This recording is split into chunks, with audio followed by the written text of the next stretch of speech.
สวัสดีค่ะท่านผู้ฟังที่รักคราวที่แล้ว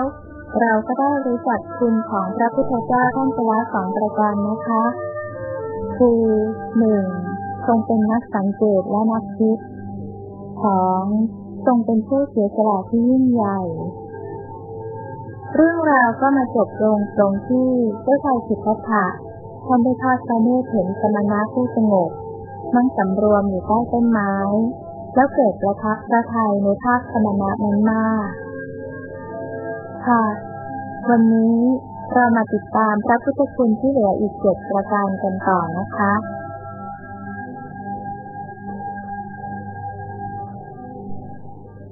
ในที่สุดเจ้าชายสิทธัตถะก็เสด็จออกบวชเป็นสมณะตามแบบอย่างที่ทรงเห็นมาในสวนอุทยานพอเป็นสมณะแล้วชาวบ้านก็เรียกพระองค์ว่าพระสมณโคดมซึ่งชาวพุทธเราควรเรียกพระองค์ว่าพระโพธิสัตว์แปลว่าผู้จะได้ตรัสรู้เป็นพระพุทธเจ้าโดยเบื้องหน้าเมื่อทรงสละทุกสิ่งแล้ว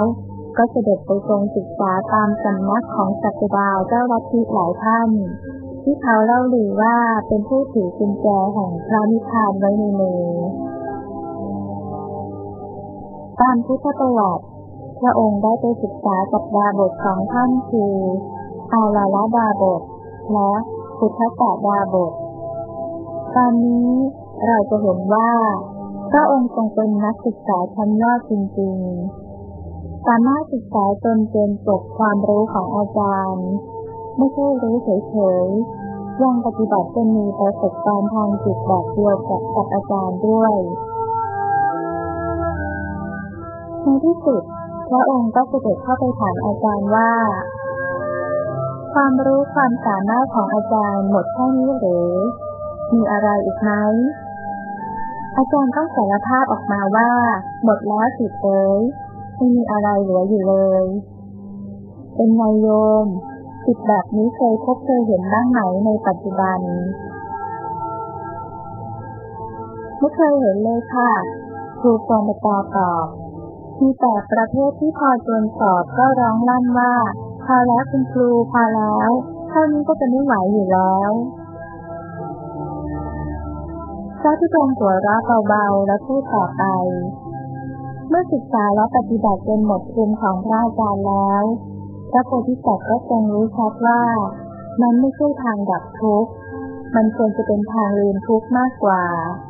เพราะยิ่งปฏิบัติสูงขึ้นไปก็ยิ่งเข้าสู่ขั้นที่ไม่รู้สึกตัวเลย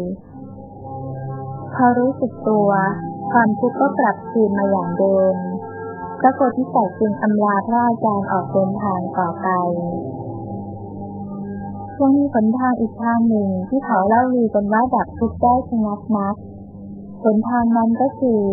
การบำเพ็ญตบะทรมานตนให้ลำบากและเจ็บปวดพระองค์ได้ตัดสินพระทัยทดลองปฏิบัติดูได้ทรงทรมานตนโดยวิธีต่างๆตั้งแต่กั้นลมหายใจจนถึงอดอาหารเป็นเวลา40 วันเป็นพระวรกายชูบผอมแบบที่เราเรียกกันว่าเหลือแต่หนังหุ้มกระดูกถ้าพระองค์ทรงอดต่อไประหว่าง 50-60 วันอาจจะถึงกับสิ้นพระชนม์ก็ได้เป็นไงโยมลองอดอาหารดูสัก3 วันเป็นไงไม่ไหวหรอกครับชายคนหนึ่งเอ่ยขึ้นอย่าว่าแต่3 วันเลยครับเพียงแค่มื้อเดียวหรือ2 มื้อก็แทบจะตายแล้วพระธุดงค์หัวเราะและพูดต่อความจริงตอนนั้นพระองค์มีฤาษีเป็นลูกศิษย์คอยปรนนิบัติอยู่ถึง5 ตนที่เราเรียกว่าพระปัญจวัคคีย์นั่นเองท่านทั้ง5เริ่มใส่ในการบำเพ็ญตบะอย่างยิ่งถ้าพระโพธิสัตว์จะทรงสั่งให้ทั้ง5ท่านทดลองปฏิบัติดูแทนพระองค์ทุกท่านก็คงยินดีแต่พระโพธิสัตว์ก็หาได้ทรงรบกวนใครไม่ทรงใช้พระองค์เองเป็นหนูตะเภานี่แสดงว่าพระองค์ทรงเป็นนักพิสูจน์ทดลองชั้นยอดทีเดียวเมื่อทรงบำเพ็ญตบะจนทับสิ้นพระชนม์ครบตามตำราที่เขาเชื่อถือกันแล้วก็ยังดับ ทุกข์ไม่ได้พระโพธิสัตว์จึงทรงล้มเลิกเพราะเห็นว่าไม่มีประโยชน์อะไรคุณทำไปก็ตายเปล่าทุกข์ไม่ได้อยู่ที่กายแต่อยู่ที่ใจต่างหากการไปทรมานกายเป็นการแก้ทุกข์ผิดที่ทางที่ถูกควรแก้ที่จิตใจแต่ปัญหาอยู่ที่ว่าควรจะแก้อย่างไรวันหนึ่งทรงระลึกขึ้นมาได้ว่าตอนเป็นพระกุมารพระชน7 พรรษาได้เสด็จไปในงานพืชมงคลแรกนาขวัญของพระบิดาขณะที่พิธีเริ่มขึ้นพระที่เลี้ยงนางนมได้ไปดูพิธีกันหมดปล่อยให้ประทับอยู่ใต้ต้นไม้แต่พระองค์เดียวบรรยากาศอันเงียบสงบประกอบกับแรงโดนของพระบารมีที่สั่งสมมาเจ้าชายน้อยได้นั่งสงบจิตเพ่งลมหายใจของตนเองจนจิตสงบลงตามลำดับมีความสงบสุขอย่างแปลกประหลาดแต่เมื่อพระที่เลี้ยงนางนมกลับมาก็ทรงออกจากสมาธิตั้งแต่นั้นมาจนบัดนี้ก็ไม่เคยทรงกระทำเช่นนั้นอีกเลยถ้าจะลองทำเช่นนั้นดูอีกจะเป็นอย่างไรในตอนบ่ายแห่งวันเพ็ญเดือน 6ก่อนพุทธศักราช45 ปีพระโพธิสัตว์ได้ประทับนั่งใต้ต้นโพ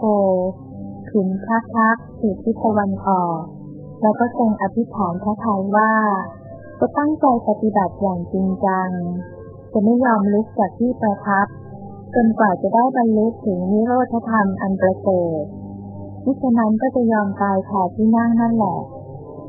ต่อจากนั้นก็ทรงกำหนดลมหายใจเข้าออกแบบเดียวกับที่เคยทรงกระทำมาในไม่ช้าผลอย่างเดียวกันก็เกิดขึ้นดวงจิตสงบประณีตยิ่งขึ้นก้าวสู่ขั้นฌานที่ 1 ที่ 2 ที่ 3และที่ 4ดวงจิตก็สงบนิ่งใสสะอาดดุจพระจันทร์วันเพ็ญในท้องฟ้าที่ปลอดเมฆด้วยดวงจิตที่บริสุทธิ์เช่นนั้นพระองค์ได้ทรงนึกถึงเหตุการณ์ที่เกิดขึ้นในชีวิตของพระองค์ตั้งแต่เมื่อวันก่อนผลปรากฏว่าทรงเห็นเหตุการณ์ทุกอย่างที่เกิดขึ้นอย่างชัดเจนพระองค์จึงทรงนึกย้อนหลังไปเรื่อยๆและเหตุการณ์ในชีวิตทุกขั้นตอนจนถึงวาระแรกที่ประสูติจากพระครรภ์ทรงระลึกถอยหลังต่อไปอีกก็ได้ทรงพบกับชีวิตในชาติก่อนทรงเห็นชัดว่าพระองค์อยู่ที่บ้านนั้นเมืองนั้นมีสภาพครอบครัวอย่างนั้นทำอาชีพชนิดนั้นมีเหตุการณ์เช่นนั้นเกิดขึ้นในชีวิตตายเมื่ออายุเท่านั้นทรงระลึกถอยหลังไปเรื่อยๆก็ได้ทรงเห็นอดีตชาตินับร้อยนับพันนับหมื่นนับแสนความสามารถทางจิตนี้เรียกว่าญาณที่สามารถระลึกชาติก่อนได้พอถึงยามที่ 2พระโพธิสัตว์ได้ทรงทดลองนำเอาพระญาณนั้นออกไปมองดูสัตว์อื่นบ้างก็ได้ทอดพระเนตรเห็นสัตว์ทั้งหลายตายจากภพหนึ่งแล้วไปเกิดในอีกภพหนึ่งไปเกิดที่ดีบ้างที่ไม่ดีตามกรรมของตนความสามารถทางจิตนี้เรียกว่าญาณที่สามารถเห็นการตายการเกิดของสัตว์อื่นจากญาณที่เกิดทั้ง2ประการนี้เองพระโพธิสัตว์ก็ได้รู้ได้เห็นความจริงอันได้แก่ได้ทรงทราบว่าคนเราตายแล้วเกิดจริงกฎแห่งกรรมมีจริงชีวิตคนเราผกผันไปตามกรรมจริงภพภูมิต่างๆมีจริงสัตว์ประเภทต่างๆนอกเหนือไปจากมนุษย์และสัตว์เดรัจฉานมีจริงเมื่อทรงเห็นการเวียนว่ายตายเกิดอันไม่รู้จักจบสิ้นของสัตว์ทั้งหลายได้ทรงเห็นทุกข์เหตุให้เกิดทุกข์และเห็นความไม่เที่ยงแท้ถาวรและความไม่มีตัวตนถาวรในกระแสชีวิตนี้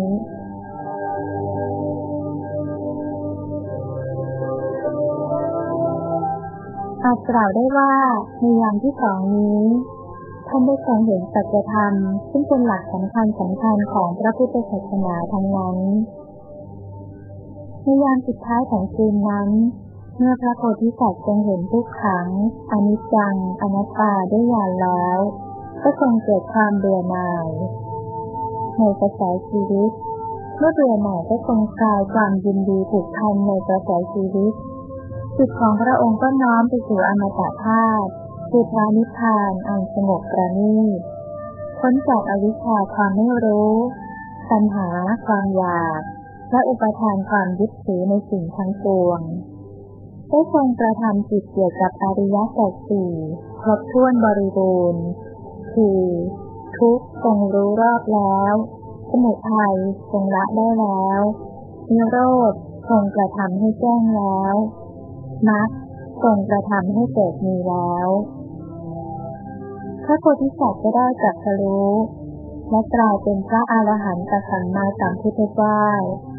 ทรงเป็นมนุษย์ที่สมบูรณ์เยี่ยมยอดประกอบด้วยคุณสมบัติ5ประการคือทรงมีความสว่างด้วยปัญญารู้แจ้งความไม่รู้และความหลงหายไปทรงมีความสะอาดบริสุทธิ์ปราศจากกิเลสและอกุศลธรรมทั้งปวงทรงมีความสงบสุขอย่างลึกซึ้งไม่มีสิ่งใดจะมารบกวนพระองค์ได้ทรงมีอิสระเสรีภาพทางจิตใจอย่างสูงสุดไม่ตกเป็นทาสของสิ่งใดทรงมีพระมหากรุณาสงสารสัตว์ผู้ยังตกอยู่ในห้วงแห่งทุกข์และความกรุณาสงสารเห็นใจสัตว์นี่เองเป็นแรงกระตุ้นให้พระพุทธองค์ทรงบำเพ็ญประโยชน์แก่มวลชนอย่างไม่รู้จักเหน็ดเหนื่อยอาตมาได้ศึกษาดูชีวิตของบุคคลสำคัญในโลกมาหลายสิบรายแล้วได้พบว่าพระสัมมาสัมพุทธเจ้าของเราทรงเป็นบุคคลที่ทำงานหนักที่สุดเพื่อช่วยเหลือผู้อื่นเรามาดูกิจวัตรประจำวันของพระองค์กันว่ามีอะไรบ้างตอนเช้ามืดทรงแผดถ่ายคือพยานตรวจดูสัตว์โลกผู้สามารถจะรู้ธรรมของพระองค์ได้อย่างรวดเร็วหรือผู้ที่ต้องการความช่วยเหลืออย่างรีบด่วนตอนเช้าเสด็จไปบิณฑบาตหรือจะเรียกว่าไปโปรดสัตว์ก็ได้โยมทราบไหมว่าทำไมท่านจึงเรียกว่าไปโปรดสัตว์ทั้งที่ไปรับเอาอาหารบิณฑบาตจากชาวบ้านน่าจะเรียกว่าไปให้ชาวบ้านโปรดมากกว่าปรากฏว่าไม่มีญาติโยมคนใดตอบเมื่อเห็นว่าญาติโยมต่างนั่งนิ่งพระธุดงค์ก็กล่าวกลับไปว่าที่ว่าเสด็จไปโปรดสัตว์ก็หมายความว่าพระองค์เสด็จนำเอาบุญไปแจกชาวบ้านแทบประตูบ้านของเขาเองไม่ต้องไปวัดไปวาให้ลำบากไม่ต้องแต่งตัวประณีตบรรจงแต่งอย่างไรก็ได้มีอาหารอะไรก็เอาไปใส่บาตรได้ครั้งใส่แล้วก็ได้บุญมากเพราะพระสัมมาสัมพุทธเจ้าทรงเป็นเนื้อนาบุญชั้นยอดใครๆก็อยากทำบุญกับพระองค์ทุกๆเช้าจะมีเศรษฐีพระฤาบดีเจ้าชายเป็นอันมากมานิมนต์พระพุทธองค์ไปเสวยพระกายาหารที่บ้านของตนแต่ตามปกติพระพุทธองค์จะไม่รับนิมนต์ใครทรงพอพระทัยที่จะเสด็จไปโปรดชาวบ้านตามตรอกตามซอยมากกว่าถึงแม้จำเป็นจะต้องรับเป็นบางครั้งพระพุทธองค์ก็จะเสด็จไปบิณฑบาตก่อนแล้วจึงเสด็จไปเสวยตามบ้านที่เขานิมนต์ต่อภายหลังเมื่อได้พัฒหารพอเสวยแล้วมักจะเสด็จไปเสวยภายใต้ต้นไม้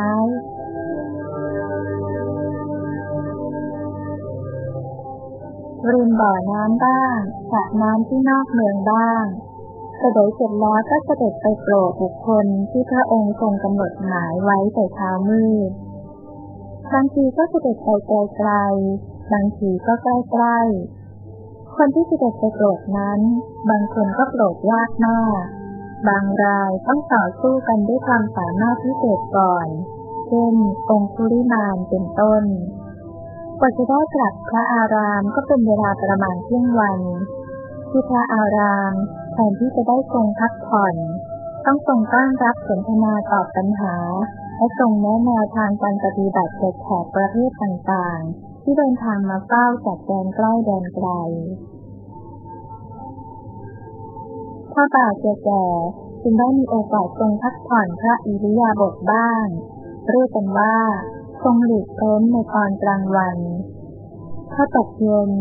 ชาวบ้านชาวเมืองต่างหลั่งไหลออกมาฟังธรรมต้องเสด็จสู่ธรรมศาลาทรงแสดงธรรมโปรดชาวบ้าน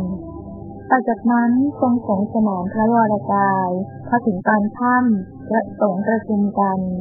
ต้องเสด็จสู่ที่ประชุมทรงแสดงธรรมตอบโต้ปัญหาธรรมกับพระภิกษุสงฆ์อีกกว่าจะเสร็จก็เป็นเวลาเลยเที่ยงคืนพอพระภิกษุกลับไปเทวดาก็มาทูลถามปัญหาอีกต้องทรงตอบปัญหาเทวดาจนกระทั่งถึงก้นตัดสินยามจึงได้ทรงพักนอนเป็นอันว่าวันหนึ่งพระองค์ได้ทรงพักผ่อนเพียง 2-3 ชั่วโมงเท่านั้นโยมนึกถึงใครบ้างไหมที่ทำงานหนักเพื่อส่งรวมได้เท่าเทียมกับพระองค์นึกไม่ออกเลยครับครูประสิทธิ์ตอบถ้าที่นึกออกก็ไม่ได้ทำงานหนักเท่าเทียมพระพุทธองค์เป็นไงพระสัมมาสัมพุทธเจ้าของเราน่าเลื่อมใสศรัทธาควรแก่การเคารพบูชาไหมโยม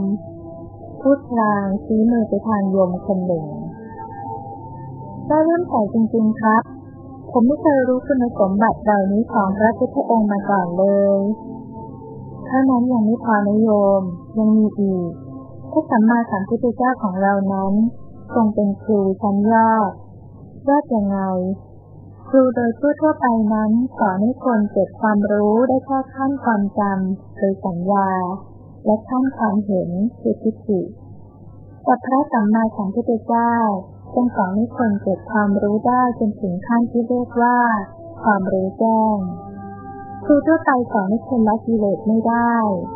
พระพุทธองค์ทรงสอนคนแล้วกิเลสหลุดร่วงออกเป็นแถบๆเลยบางคนได้เป็นพระโสดาบันบางคนได้เป็นพระอรหันต์โยมเคยได้ยินบ้างไหมว่าเวลานี้มีพระที่ไหนบ้างที่เทศเสร็จแล้วคนฟังกิเลสหลุดเป็นแถบไม่เคยเลยครับข้าพเจ้าตอบ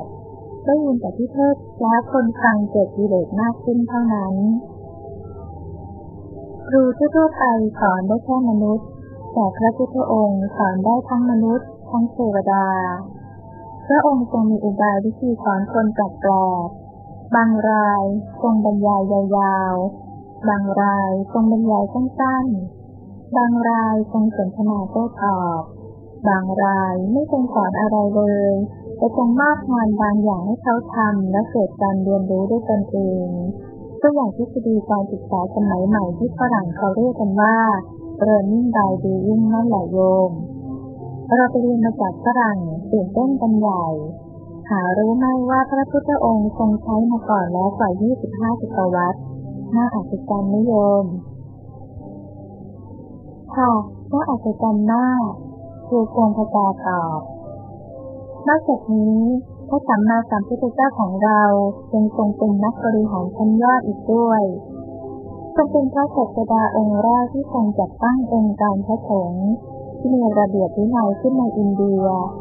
ทรงบัญญัติพระวินัยขึ้นควบคุมสมาชิกให้เป็นระเบียบเรียบร้อยแต่ไม่ทรงบัญญัติทีเดียวเป็นร้อยๆข้อทรงบัญญัติทีละข้อตามเหตุการณ์ที่เกิดขึ้น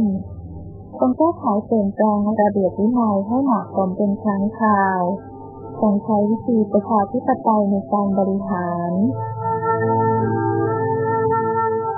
ทรงมอบอำนาจให้คณะสงฆ์เป็นผู้พิจารณาแก้ไขตัดสินปัญหาต่างๆทรงยกย่องพระสาวกตามความสามารถและคุณสมบัติเด่นต่างๆทรงรู้จักใช้คนเหมาะกับงานเช่นทรงมอบให้พระอานนท์ผู้มีความจำเป็นเลิศมาอยู่ใกล้ชิดเพื่อจะได้จดจำคำสอนของพระองค์ทรงมอบให้พระสารีบุตรผู้รอบรู้แตกแฉานในพระธรรมเป็นผู้ช่วยฝ่ายวิชาการทรงมอบให้พระโมคคัลลานะผู้มีความสามารถทางปกครองเป็นผู้ช่วยฝ่ายบริหารเวลาจะเสด็จดับขันธปรินิพพานก็ไม่ทรงตั้งบุคคลใดๆเป็นประมุขแห่งพระศาสนาแทนพระองค์แต่ทรงกำชับให้ยึดถือพระธรรมวินัยที่พระองค์บัญญัติสั่งสอนไว้แล้วเป็นพระศาสดาแทนเป็นต้นพระองค์เป็นนักบริหารชั้นยอดนี้เอง จึงทรงเผยแผ่พระพุทธศาสนาได้เป็นปึกแผ่นมั่นคงในเวลาอันรวดเร็วประการสุดท้ายพระสัมมาสัมพุทธเจ้าทรงเป็นนักมนุษยสัมพันธ์ชั้นยอดทรงสั่งสอนคนทุกชั้นวรรณะด้วยความสงสารเห็นใจทรงสร้างความสัมพันธ์อันดีกับนักบวชในศาสนาและลัทธิอื่นๆทั้งที่บางลัทธิก็มีหลักคำสอนขัดแย้งกับหลักคำสอนของพระองค์บางครั้งเมื่อจะเสด็จออกบิณฑบาตถ้าเห็นว่าช้าเกินไปพระพุทธองค์มักจะเสด็จไปยังสำนักของนักบวชทางศาสนาเสียก่อนผู้สำนักจะออกมาต้อนรับขับสู้อย่างดีต่อจากนั้นก็จะมีการสนทนาธรรมกันแลกเปลี่ยนความคิดเห็นทางศาสนากันอย่างออกรสออกชาติเพราะเหตุนี้เองพระพุทธองค์จึงสามารถเผยแผ่ศาสนาใหม่ท่ามกลางศาสนาเก่าได้อย่างสันติโยมอย่าลืมนะว่าการเผยแพร่ความคิดใหม่ท่ามกลางความคิดเก่านั้นเป็นอันตรายอย่างยิ่งถ้าไม่ระมัดระวังพอจะเป็นการสร้างศัตรูคู่อาฆาตในประวัติศาสตร์ของโลกที่เราได้เรียนมามีศาสดาหลายองค์ที่ต้องประสบชะตากรรมที่น่าเศร้าเพราะนั้นมีศัตรูบางท่านก็ถูกจำคุกบางท่านก็ถูกขับไล่ไสส่งก็เป็นอันว่าเกิดพระพุทธคุณเจ้าสมัยใหม่ญาติโยมก็คงจะเห็นแล้วว่าพระบรมศาสดาของเรานั้นน่าเคารพบูชาเพียงใด